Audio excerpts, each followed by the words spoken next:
അങ്ങനെ നിഗൂഢമായിരിക്കുന്ന വിദ്യ നീ എന്തിനാണ് അപേക്ഷിക്കുന്നത് എന്ന് ചോദിച്ചപ്പോൾ ഫലം പറഞ്ഞു, യയാ, യാതൊരുവളെ കൊണ്ട്. ബ്രഹ്മവിദ്യ സ്ത്രീലിംഗമായതുകൊണ്ടാണ് യയാ എന്ന് സ്ത്രീലിംഗം പറഞ്ഞത്. യാതൊരുവളെ കൊണ്ട് അചിരാത്, ഒട്ടും താമസമില്ലാതെ, പെട്ടെന്ന് തന്നെ, അചിരാത് പെട്ടെന്ന് തന്നെ, സർവപാപം വ്യപോഹ്യ, സർവപാപത്തെയും വ്യപോഹ്യ നീക്കിയിട്ട്, അപോഹനം ചെയ്യുക, നീക്കുക, വിശേഷേണ അപോഹനം ചെയ്യുക, അതാണ് വ്യപോഹ്യ. നല്ലപോലെ നീക്കിയിട്ട്. എന്തിനാ നീക്കിയിട്ട്? നമ്മളിലെ പാപവാസനകളെ നീക്കിയിട്ട്.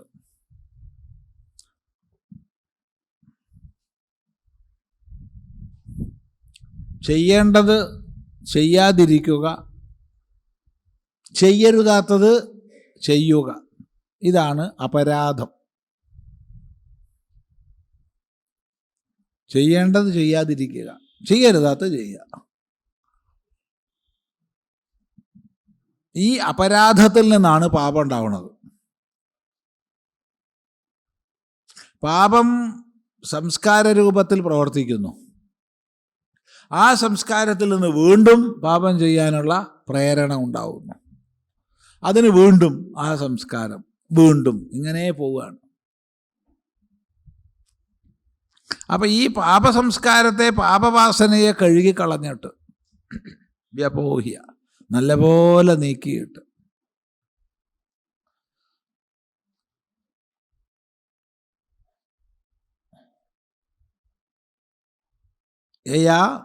യാതൊരുവളെ കൊണ്ട് അചിരാത്, ഒട്ടും താമസമില്ലാതെ, പെട്ടെന്ന് തന്നെ നമ്മുടെ പാപങ്ങൾ മുഴുവൻ നീക്കിയിട്ട്.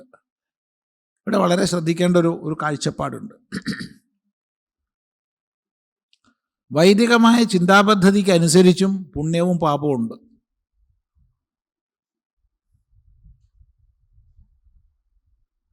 അപ്പോൾ നമുക്ക് തോന്നും, അബ്രഹാമിക് മതങ്ങളിലൊക്കെ ഉള്ളതിൽ നിന്ന് പിന്നെ എന്ത് വ്യത്യാസമുള്ളത്? ഇവിടെയും പാപം ഉണ്ടെങ്കിൽ. ഇവിടെ പാപം കർമ്മജനിതമാണ്, അതുകൊണ്ട് തന്നെ നശ്വരമാണ്. ആ പാപത്തെ, നമ്മുടെ കർമ്മങ്ങളിലൂടെ നമ്മൾ സഞ്ചയിച്ചിട്ടുള്ള പാപത്തെ നമുക്ക് തന്നെ സൽക്കർമ്മങ്ങളെ കൊണ്ട് നീക്കാം, ജ്ഞാനം കൊണ്ട് ദഹിപ്പിക്കാം, സൽക്കർമ്മങ്ങളെ കൊണ്ട് നീക്കാം.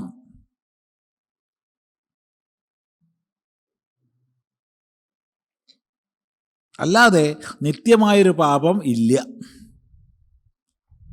നിത്യമായ പാപമില്ല.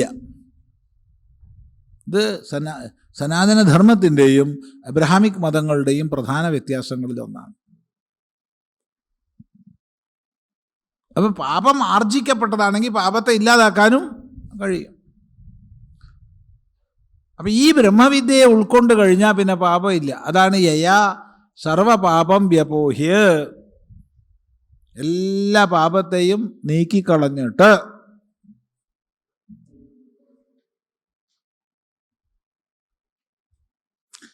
പരാത്പരം പുരുഷം യാതി വിദ്വാൻ. വിദ്വാൻ പരാത്പരനായ പുരുഷനെ പ്രാപിക്കുന്നു. മനു പറയുന്നുണ്ട്, ജ്ഞാനമുത്പദ്യതേ പുംസാം ക്ഷയാത് പാപസ്യ കർമ്മണഃ. നമ്മുടെ ഉള്ളിൽ അടിഞ്ഞുകൂടിയ പാപകർമ്മ വാസനകൾ നീങ്ങുമ്പോൾ മനുഷ്യന് ജ്ഞാനം പ്രകാശിക്കുന്നു എന്ന്. ജ്ഞാനം പുതുതായിട്ട് ആർക്കും ഉണ്ടാക്കണ്ട. എനിക്ക് ഗുരുനാഥനെ പ്രാപിച്ച് കുറച്ച് ജ്ഞാനം കിട്ടേണ്ടിയിരുന്നു, അല്ലെങ്കിൽ സാധനകൾ ചെയ്തിട്ട് ജ്ഞാനം ഉണ്ടാക്കേണ്ടിയിരുന്നു. ഒന്നും ഉണ്ടാക്കണ്ട. ജ്ഞാനം ആർക്കും ഉണ്ടാക്കേണ്ടതല്ല, ജ്ഞാനം ആർക്കും കിട്ടേണ്ടതല്ല. പിന്നെയോ, ജ്ഞാനം സ്വരൂപമാണ്, സിദ്ധമാണ്. പക്ഷെ അജ്ഞാന ആവരണങ്ങളെ കൊണ്ട് ജ്ഞാനം മറയ്ക്കപ്പെട്ടിരിക്കുക. ഈ അജ്ഞാനാവരണങ്ങൾ നീങ്ങണം, അതേ വേണ്ടു.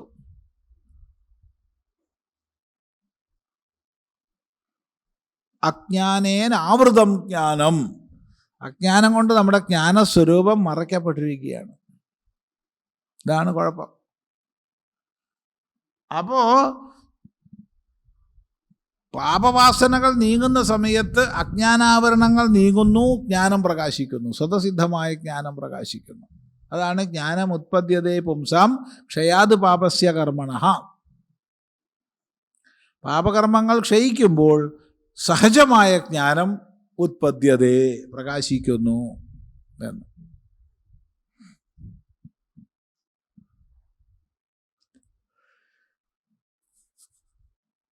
സർവപാപം വ്യപോഹ്യ പരാത്പരം പുരുഷം. പരാത്പരം പുരുഷം, പരാത് പരം, പരമായതിനും പരമായ. അതെന്താ? നോക്കൂ, ഈ കാണാകുന്ന സകല ദൃശ്യ പ്രപഞ്ചത്തെയും നമുക്ക് അപരം എന്നുള്ള ഒരു ശീർഷകത്തിൽ പറയാം.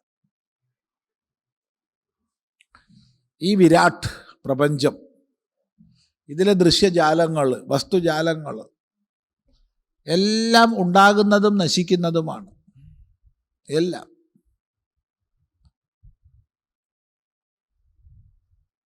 ഇതിൻ്റെ മുഴുവൻ സൂക്ഷ്മ കാരണമായിരിക്കുന്ന സൂക്ഷ്മഭാവം, സമഷ്ടി സൂക്ഷ്മഭാവം. അവിടെ നമ്മൾ ഇപ്പോൾ ഹിരണ്യഗർഭൻ എന്ന് പറഞ്ഞു എന്ന് വിചാരിച്ചോളൂ.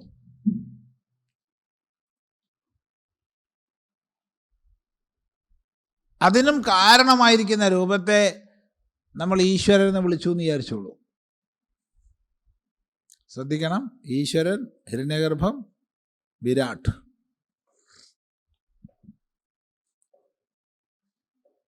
ഇവിടെ അപരമായിരിക്കുന്ന ജഗത്തിൻ്റെ അപേക്ഷയിൽ ഈശ്വരനാരാ? പരനാണ്. പരൻ ഉപരിയുള്ളവൻ. പരൻ ഇന്ദ്രിയങ്ങളും മനസ്സിനും ബുദ്ധിക്കുമെല്ലാം ഉപരിയുള്ളവൻ.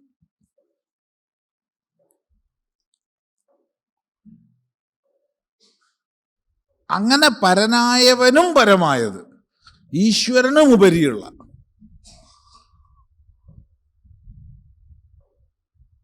ഉത്തമ പുരുഷസ്ത്വന്യഃ പരമാത്മേത്യുദാഹൃതഃ എന്ന് ഗീത. പുരുഷോത്തമൻ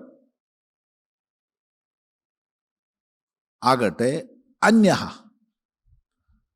ഭിന്നനാണ്. എന്തിൽ നിന്ന് ഭിന്നനാണ്? പരനിൽ നിന്നും അപരനിൽ നിന്നും ഭിന്നനാണ്.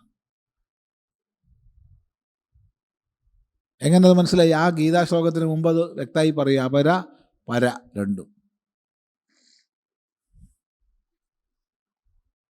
അപ്പോൾ അപരമായിരിക്കുന്ന പ്രപഞ്ചം വിരാട്ട്, അതിന് മൂലഭൂതമായിരിക്കുന്ന മൂലഭൂതമായിരിക്കുന്ന പരം, അതിനുമുപരിയുള്ള ഈശ്വരനുമുപരിയുള്ള. എന്താ ഇപ്പം ഈശ്വരനുപരി? മനസ്സിലായില്ല.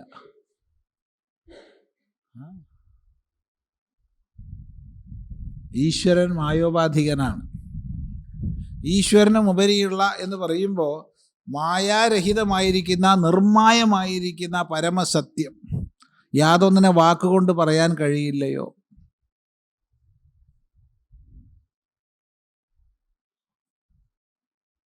ആ നിരീശ്വരമായ തത്വം, അനീശ്വരമായ തത്വം.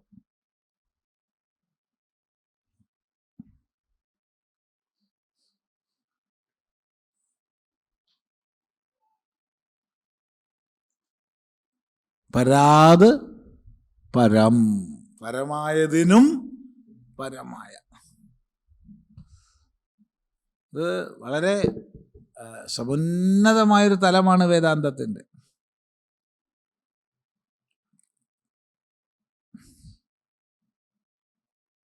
സന്താനമുള്ള അച്ഛൻ എന്ന് പറയേണ്ട ആവശ്യമുണ്ടോ? ഇല്ല. അച്ഛൻ എന്ന് പറഞ്ഞാൽ സന്താനം ഉണ്ടായിട്ടുണ്ട്. ആ സന്താനം ഇപ്പോൾ മരിച്ചു പോയി എന്ന് വയ്ക്കാൻ, ജീവിച്ചിരിക്കുന്നു വയ്ക്കാം, അത് പ്രശ്നമില്ല. ജീവിച്ചാലും മരിച്ചാലും ശരി, സന്താനം ഉണ്ടായിട്ടുണ്ടെങ്കിൽ മാത്രമേ അച്ഛൻ എന്ന് പറയൂ. അല്ലാണ്ട് നമ്മൾ അച്ഛൻ എന്ന് പറയാറില്ല. ഉണ്ടോ? അറിയില്ല. ഇല്ല, നമ്മുടെ സംസ്കാരമല്ല. ഇപ്പോൾ വളരുന്നുണ്ട് കേട്ടോ.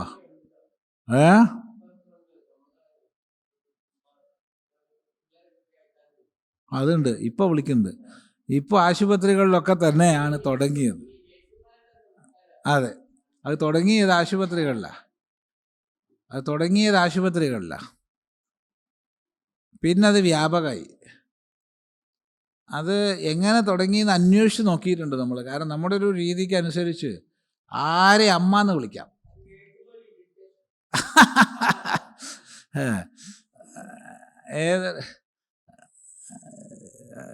ഏതൊരാളെ അമ്മ എന്ന് വിളിക്കാം. അത് നമ്മുടെ ഒരു സംസ്കാരത്തിൻ്റെ ഭാഗമാണ്. ചിലർക്ക് ഇഷ്ടാവില്ല കേട്ടോ. ഇന്നത്തെ കാലത്ത് ഇപ്പോൾ ഒരു യുവതിയായിട്ടുള്ള ഒരാളെ അമ്മ എന്ന് ഒരാൾ വിളിച്ചാൽ അവർക്ക് ചിലപ്പോൾ ഇഷ്ടമായി. ഞാൻ നിൻ്റെ അമ്മയാണോ എന്ന് ചോദിക്കും. അവർക്ക് ഇഷ്ടപ്പെടില്ല. പുതിയൊരു തലമുറയിൽ ഒട്ടും ഇഷ്ടപ്പെടില്ല. പക്ഷെ നമ്മുടെ ഭാരതീയമായൊരു സംസ്കാരമനുസരിച്ച് നമുക്ക് ഏതൊരു സ്ത്രീയെയും അമ്മ എന്ന് വിളിക്കാൻ. അമ്മ എന്നുള്ള ശബ്ദം വളരെ മാസ്മരികമായൊരു ശബ്ദമാണ്. അതിന് വലിയൊരു ശക്തിയുണ്ട്. വലിയ ശക്തിയുള്ള ശബ്ദമാണ് അമ്മ. അമ്മ എന്നുള്ള ശബ്ദത്തിൻ്റെ ശക്തി നമുക്ക് പറയാൻ വയ്യ.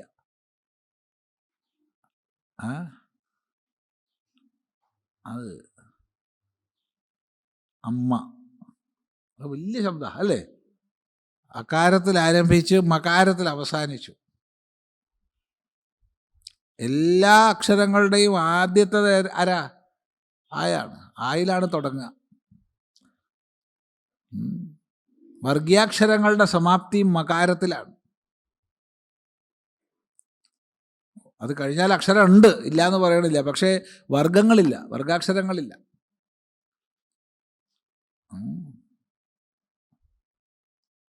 എല്ലാത്തിൻ്റെയും ചേർന്ന ഭാവമാണ് അമ്മ.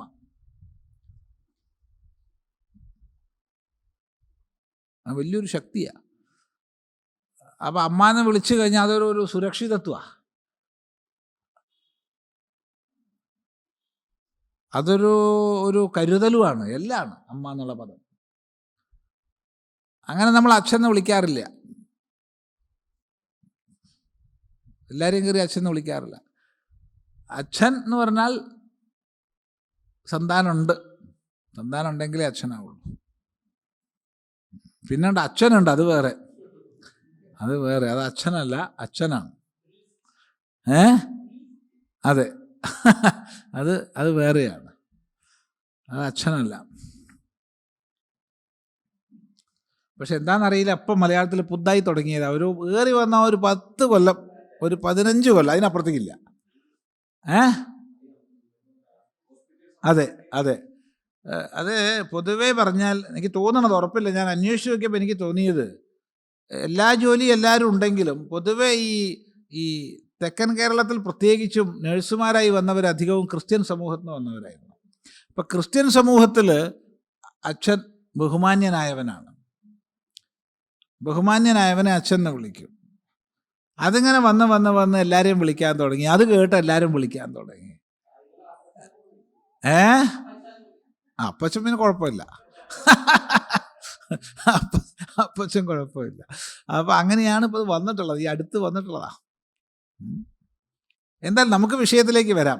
അപ്പം സന്താനം ഉള്ളവനെ അച്ഛൻ എന്ന് പറയൂ എന്ന് പറഞ്ഞ പോലെ ഈശ്വരൻ എന്ന് പറയുമ്പോൾ ഈശ്വരൻ ചെയ്യപ്പെടേണ്ടുന്ന ഒരു ജഗത്ത് വേണം. രാജ്യമില്ലാത്ത രാജാവുണ്ടോ? അങ്ങനെ ഉണ്ടോ? രാജാവ് എന്ന് പറഞ്ഞാൽ രാജ്യമുണ്ട്. രാജ്യം ഇല്ലാത്തവൻ രാജാവ് എന്ന് വിളിക്കാറില്ല. വിളിച്ചോട്ട് അർത്ഥമില്ല. ഇന്നത്തെ കാലത്ത് മഹാരാജാവ് തിരുമനസ് എന്നൊക്കെ വിളിച്ചിട്ട് ഒരു പ്രയോജനമില്ല. കാരണം രാജ്യമേ ഇല്ല. ഉണ്ടോ? എന്നാലും ചില ആൾക്കാർ അങ്ങനെ ഉണ്ട്, മഹാരാജാവ് എന്നൊക്കെ വിളിക്കുന്ന സമ്പ്രദായം എന്നുണ്ട്. അതൊക്കെ ഇന്ദിരാഗാന്ധിയുടെ കാലത്ത് ഒക്കെ നിർത്തിയതാ. അതെ, പ്രിവി പേഴ്സ് പ്രത്യേക പേരുകളൊക്കെ നിർത്തിയതാ. കുഴപ്പമില്ല, എന്നാലും വിളിച്ചോട്ടെ. ഇവിടെ തിരുവനന്തപുരത്തുള്ള ആരെങ്കിലും ഉണ്ടെങ്കിൽ ദേഷ്യം പിടിക്കൂ കേട്ടോ. തിരുവനന്തപുരത്ത് രാജാവ് എന്ന് വിളിച്ച ഒരു തമ്പുരാൻ, ശരി. അപ്പോൾ രാജ്യമുള്ളവനാണ് രാജാവ്, അല്ലാത്തവനല്ല. സന്താനമുള്ളവനാണ് പിതാവ്. എങ്കിൽ ഈശ്വരൻ ചെയ്യപ്പെടേണ്ടുന്ന ജഗത്തുണ്ടെങ്കിലേ ഈശ്വരനുള്ളൂ. ജഗത്ത് പരമാർത്ഥാണോ? അല്ല. എന്നാ പിന്നെ ഈശ്വരൻ പരമാർത്ഥാണോ? അല്ല. ഇത് പലർക്കും പറയാനും മടിയുണ്ടാവും. ഇത് പറയുമ്പോൾ ഒരു നേരം പോക്ക് ഓർമ്മ വരിക.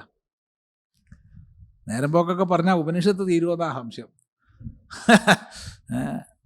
അതൊരു 10-20 വർഷമായി 20-ലധികമായിട്ടുണ്ടാവും. നമ്മൾ കണ്ണൂർ ഒരു പ്രഭാഷണത്തിന് പോയ സമയത്താണ് സുന്ദരേശ്വര ക്ഷേത്രത്തിൽ. ശ്രീനാരായണ ഗുരുദേവൻ പ്രതിഷ്ഠിച്ച ക്ഷേത്രങ്ങളിലൊന്നാണ് സുന്ദരേശ്വര ക്ഷേത്രം. അവിടെ എല്ലാ വർഷവും പോകാറുണ്ട്, ഇപ്പോഴും പോകാറുണ്ട്, എല്ലാ വർഷവും. അപ്പോൾ അവിടെ നമ്മൾ ചെന്നു, ഒരാൾ വന്നു. യാത്ര കഴിഞ്ഞ് അവിടെ എത്തിയിട്ടേ ഉള്ളൂ. എത്തിയൊന്ന് കുളിക്കണം പ്രഭാഷണത്തിന് മുമ്പായിട്ടെന്നൊക്കെ മനസ്സിലുണ്ട്. ഇയാൾ പറഞ്ഞു, ഞാൻ നിരീശ്വരവാദിയാ, സ്വാമിയായിട്ട് കുറച്ച് സംസാരിക്കാൻ വന്നതാ. ഞാൻ പറഞ്ഞു, നമുക്ക് സംസാരിക്കാം, പക്ഷെ ഞാനും നിരീശ്വരവാദിയാ. ഞാൻ നിരീശ്വരവാദിയാന്നാ പറഞ്ഞ്. ഞാൻ പറഞ്ഞു, ഞാനും നിരീശ്വരവാദിയാന്നാ പറഞ്ഞ്. അയാൾക്ക് പിടിക്കുന്നില്ല, അയാൾക്കൊരു ഇഷ്ടക്കേട്. എന്തൊരു കഷ്ടാ. നമ്മൾ രണ്ടും സമാനന്മാരാന്ന് പറഞ്ഞാൽ സന്തോഷവും സ്നേഹവും അടുപ്പവും അല്ലേ വേണ്ടത്. അയാൾക്കൊരു വിരോധം പോലെ. അയാൾ പിന്നെയും പറഞ്ഞു, ഞാൻ നിരീശ്വരവാദിയാന്നാ പറഞ്ഞു. ഞാനും നിരീശ്വരവാദിയാന്നാ പറഞ്ഞു. ഇയാൾ തർക്കിക്കാനാ വന്നത് എനിക്ക് മനസ്സിലായി. അയാൾ തർക്കിക്കാൻ ഉള്ളൂ. വെറുതെ നമ്മളെ ഊർജ്ജം പോക്കണതിനാ. വേറെ വല്ല പണി എടുത്തൂടെ ആ സമയത്ത്? വെറുതെ വേണ്ടാതീനം തർക്കിക്കണതിന് പകരം ആ സമയത്ത് 2 നാമം ജപിച്ചാൽ അതിൻ്റെ ഗുണം ഉണ്ടാവും. വെറുതെ തർക്കിക്കണം, എന്ത് ഫലമുള്ളത്?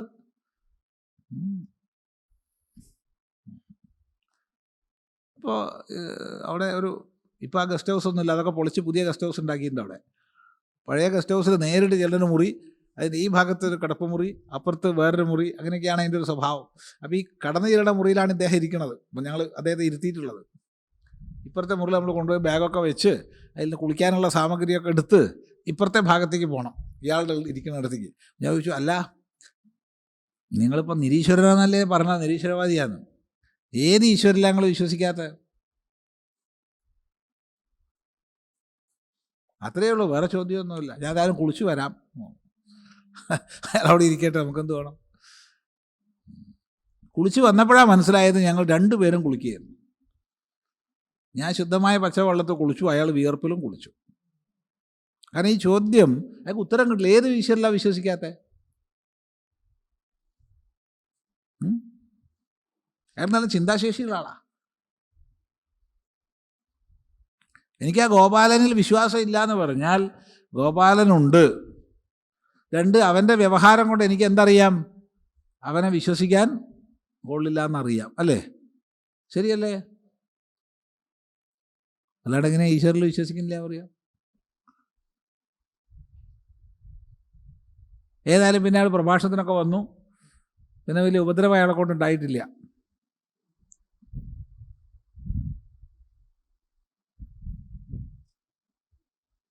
ഞങ്ങൾ 2 ആളും ഒരേ പദത്തെ 2 തലങ്ങളിലാണ് ഉപയോഗിച്ചത്. പദം ഒന്നാണ്, പക്ഷെ 2 തലങ്ങളിലാണ്. നിങ്ങൾ സഹസ്രനാമങ്ങളൊക്കെ വായിക്കുന്നുണ്ടെങ്കിൽ, ഇപ്പോൾ ഉദാഹരണം പറഞ്ഞാൽ ശിവസഹസ്രനാമത്തിൽ അനീശ്വര, നിരീശ്വര തുടങ്ങിയ ശബ്ദങ്ങളുണ്ട്. എന്താ അർത്ഥം? ആർക്കുപരി മറ്റൊരു ഈശ്വരൻ ഇല്ലയോ അവൻ നിരീശ്വരൻ. അത്രയേ ഉള്ളൂ. ആർക്കുപരി ഈശ്വരൻ ഇല്ലയോ അവൻ നിരീശ്വരനാണ്, പരമാത്മാവാണ്. അവിടെ നിയന്ത്രിക്കപ്പെടേണ്ട ജഗത്തുണ്ടെങ്കിലേ ഈശ്വരനുള്ളൂ, ആത്യന്തികമായി ഇല്ല. അപ്പം ആത്യന്തികമായിട്ട് എന്താ ഉള്ളത്? യഥോ വാചോ നിവർത്തന്തേ, എവിടെ നിന്നാണോ വാക്കുകൾ പിന്തിരിയുന്നത് ആ പരമസത്യം മാത്രം, ഉണ്മ മാത്രം. പിന്നെ എന്തെങ്കിലും പറയണ്ടേ? അപ്പം നമ്മൾ ബ്രഹ്മം എന്ന് പറഞ്ഞു. എന്തെങ്കിലും പറയണ്ടേ? അപ്പം നമ്മൾ പരമാത്മാവെന്ന് പറഞ്ഞു. അത്രയേ ഉള്ളൂ. അല്ലാണ്ട് വാക്ക് കയറി പിടിക്കരുതാരും.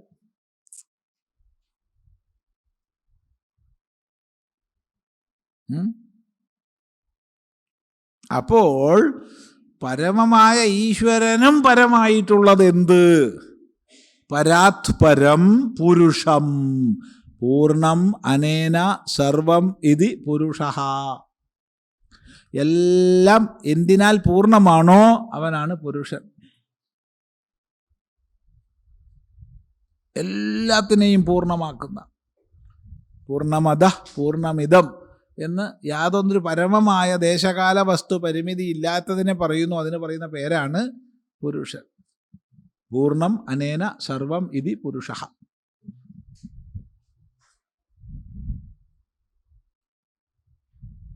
പുരുഷ ശബ്ദത്തിന് വേറെ അർത്ഥം കിട്ടുമോ? ഇവിടെ അത് മതി. പുരുഷുഷേദേ പൂർഷുഷേദേ വാ, ശരീരങ്ങളിൽ നിലകൊള്ളുന്നവൻ എന്നുള്ള അർത്ഥത്തിലും പുരുഷൻ എന്ന് പറയും. അപ്പം ജീവാത്മാവ് എന്നാണ് അർത്ഥം വരിക. ആദ്യം പറഞ്ഞാൽ അതല്ല അർത്ഥം, പരമാത്മാവ് എന്ന അർത്ഥം വരിക. പരമമായ സത്യം പുരുഷം, പരാത്പരം പുരുഷം യാതി പ്രാപിക്കുന്നു. ആര്? വിദ്വാൻ, അറിയുന്നവൻ. വിദ്വാൻ പുരുഷം യാതി, വിദ്വാൻ പുരുഷനെ പ്രാപിക്കുന്നു, നേടുന്നു. ഇവിടെ നേടുക, പ്രാപിക്കുക എന്നൊക്കെ ഉള്ളത് ഉപചാരപൂർവം പറയുന്നതാ. എന്തെങ്കിലും പറയണ്ടേ? കാരണം വാസ്തവത്തിൽ ഉപനിഷത്ത് നമ്മളോട് പ്രഖ്യാപിക്കുന്നുണ്ട്, ന വിജാനീമോ യഥൈതദനുശിഷ്യാത്, ന വിദ്മോ ന വിജാനീമോ യഥൈതദനുശിഷ്യാത്. ഒരു ഗുരുനാഥൻ തുറന്ന് പറഞ്ഞതാ, എടോ ഇതെങ്ങനെയാ ഉപദേശിക്കേണ്ടതെന്ന് നമുക്കറിയില്ല. അപ്പം നമ്മൾ വിചാരിക്കും ഗുരുവിന് വിവരമില്ല അല്ലേ? കാരണം എനിക്ക് അറിയില്ല എന്നല്ലേ പറഞ്ഞത്. എന്നാൽ ഞാൻ അറിയണ ആരുടെ അടുത്തെങ്കിലും പോട്ടെ. ഓ പോയിക്കോളൂ.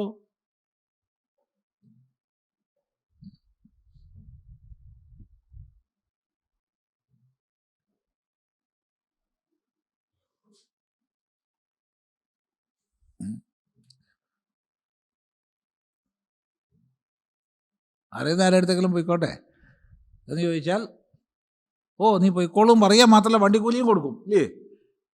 യാതൊരു സംശയവുമില്ല, വണ്ടിക്കൂലിയും കൊടുക്കും. പക്ഷേ എന്തുകൊണ്ട് ഗുരുനാഥൻ നമുക്ക് പറയാൻ അറിയില്ല എന്ന് പറഞ്ഞു എന്ന് മനസ്സിലാക്കാൻ കഴിഞ്ഞാൽ രക്ഷപ്പെട്ടു.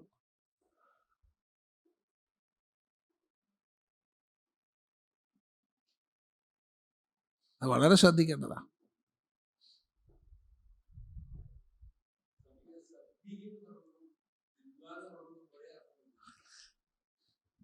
സദ്ഭിഹി എന്ന് പറഞ്ഞത് സത്തുക്കളാൽ, സത്തുക്കളാൽ, സജ്ജനങ്ങളാൽ, സത്തുക്കളാൽ സജ്ജനങ്ങളാൽ എന്നർത്ഥം. സദ്ഭിസേവ്യമാനാം,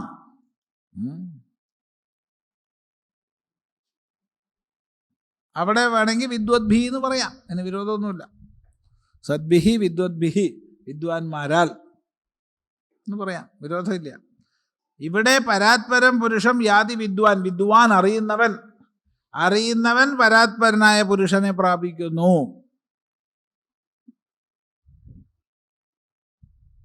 അറിവാണ് പ്രാപ്തി, പ്രത്യേകം ശ്രദ്ധിക്കണം. അവഗതിരേവ ഗതി എന്ന് ഭാഷ്യകാരൻ ഒരിടത്ത് പറയും ഭാഷ്യത്തിൽ. അവഗതിരേവ ഗതി, മനസ്സിലാക്കൽ തന്നെയാണ് ഗതി, അല്ലാണ്ടൊരു ഗതിയില്ല. ഇപ്പോൾ നമ്മളൊരു സ്ഥലത്തേക്ക്, ഇപ്പോൾ ഇവിടുന്ന് കോഴിക്കോടേക്ക് ഗമിച്ചു പറഞ്ഞാൽ ഇവിടുന്ന് കോഴിക്കോടേക്ക് യാത്ര ചെയ്യണം, പാലക്കാടിൽ നിന്ന് ഭിന്നമായ ദേശവിശേഷത്തിൽ എത്തണം. അതുപോലെ അന്യമായ ഭിന്നമായ ഒന്നിൽ എത്തിച്ചേരലില്ല ഇവിടെ, അന്യമായ ഒന്നിനെ പ്രാപിക്കലില്ല ഇവിടെ. പിന്നെ എത്തുക, പ്രാപിക്കുക എന്ന് പറയണതോ അത് ഉപചാരമാണ്. അതാണ് പറഞ്ഞത്, എന്തെങ്കിലും പറയണ്ടേ? കാരണം വാക്കിന് വിഷയമല്ലാത്തതിനെ ബോധിപ്പിക്കാൻ വാക്കല്ലാതെ ഒരു ഉപാധിയില്ലല്ലോ. അതുകൊണ്ട് ആചാര്യൻ കൃപ കൊണ്ട് വാക്കിന് വിഷയമല്ല എന്നറിഞ്ഞിട്ടും വാക്കുകളെ പ്രയോഗിക്കും. ഇപ്പോൾ ലോകത്തിൽ ഏറ്റവും വലിയ വിഡ്ഢിത്തം എന്താണെന്ന് ചോദിച്ചാൽ ഒരു സംശയമില്ലാണ്ട് പറയാം, വേദാന്തം ഉപദേശിക്കുന്നതാണ് ലോകത്തിൽ ഏറ്റവും വലിയ വിഡ്ഢിത്തം. കാരണം മറ്റെല്ലാ മേഖലകളിലും എനിക്ക് പറഞ്ഞ് ഫലിപ്പിക്കാൻ കഴിയും എന്ന് വിചാരിച്ചിട്ടാണ് നമ്മൾ പറയണത്. ഇവിടെ പറയുന്ന ആൾക്കാരനെ അറിയാം എന്ത് വാക്കിന് വിഷയമല്ല എന്ന്, എന്നിട്ടും പറയുക തന്നെ. നോക്കണേ, പ്രയോജനമില്ലാത്ത പരിപാടി ചെയ്യുക, അതാണ് വേദാന്തം. അത് മറ്റുള്ളവർ പറയണത് ശരിയാട്ടോ. ഇത് വിമർശിക്കുന്ന ആൾക്കാർ പറയാറുണ്ട്, ഒരു പ്രയോജനമില്ലാത്ത പണിയാണ് നിങ്ങൾ ചെയ്യണത്. വളരെ ശരിയാണ്. പക്ഷെ രണ്ട് തലങ്ങളിലാണെന്ന് മാത്രം.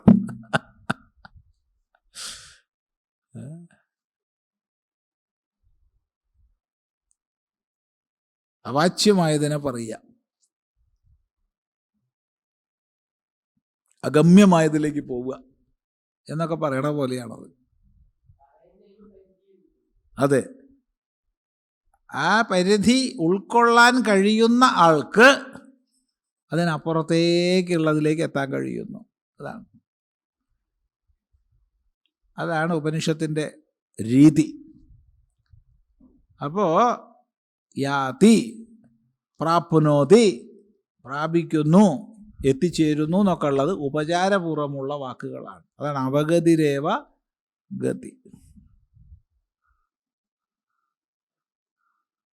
അല്ലാതെ ഭിന്നനായവൻ ഭിന്നമായതിനെ പ്രാപിക്കുക എന്ന് മനസ്സിലാക്കരുത്. ഇത് പ്രത്യേകം ശ്രദ്ധിക്കണം. വ്യക്തമാണല്ലോ ഇല്ലേ? അത് പ്രത്യേകം ശ്രദ്ധിക്കേണ്ടതാണ്.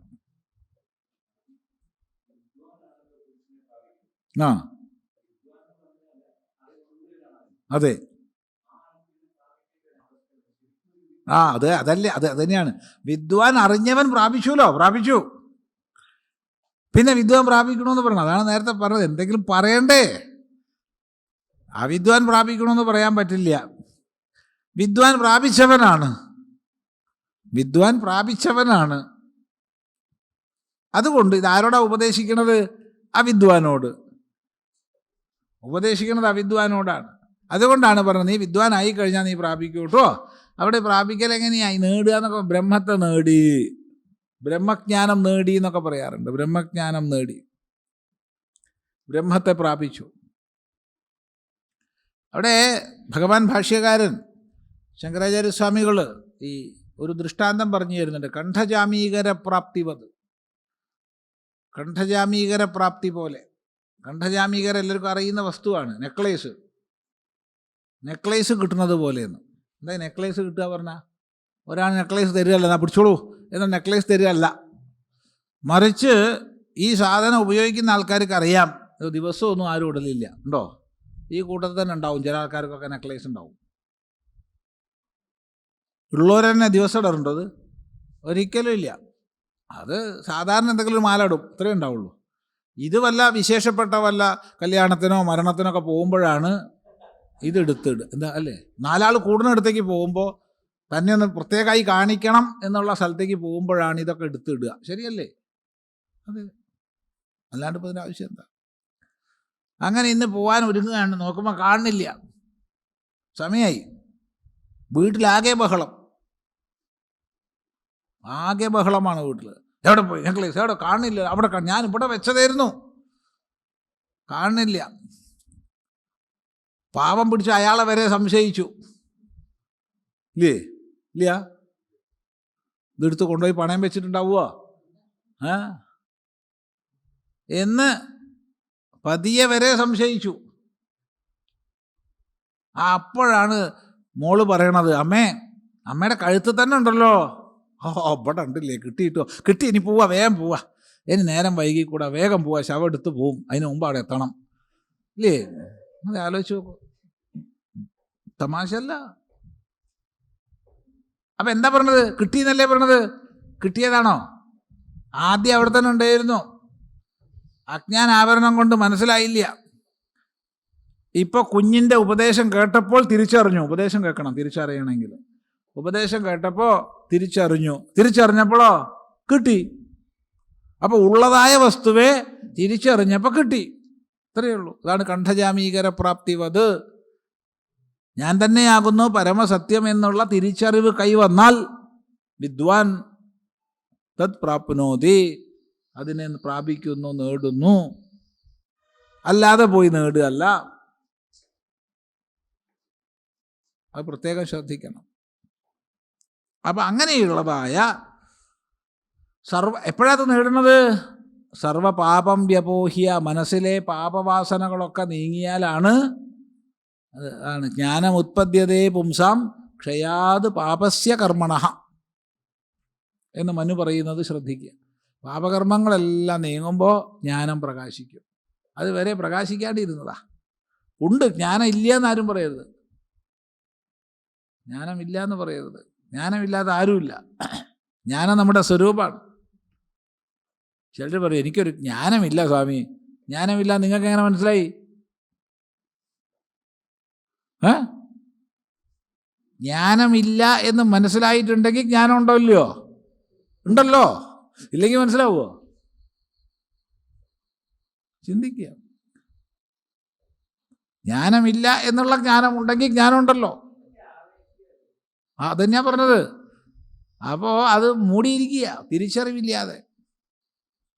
നീങ്ങി പരമമായ സത്യസ്വരൂപത്തെ യാതൊരു അറിവിനാൽ പ്രാപിക്കുന്നുവോ അങ്ങനെയുള്ള ബ്രഹ്മവിദ്യയെ ഉപദേശിച്ചാലും ഹേ ഗുരുനാഥ എന്നാണ് പ്രാർത്ഥന. നോക്കൂ, അധീഹി ഭഗവൻ ബ്രഹ്മവിദ്യാം വരിഷ്ഠാം സദാ സദ്ഭിः സേവ്യമാനാം നിഗൂഢാം യയാ ചിരാ സർവപാപം വ്യപോഹ്യ പരാത്പരം പുരുഷം യാതി വിദ്വാൻ. വ്യക്തമാണല്ലോ? ഏകദേശം അത്രയേ ഉള്ളൂ, അത് മതി.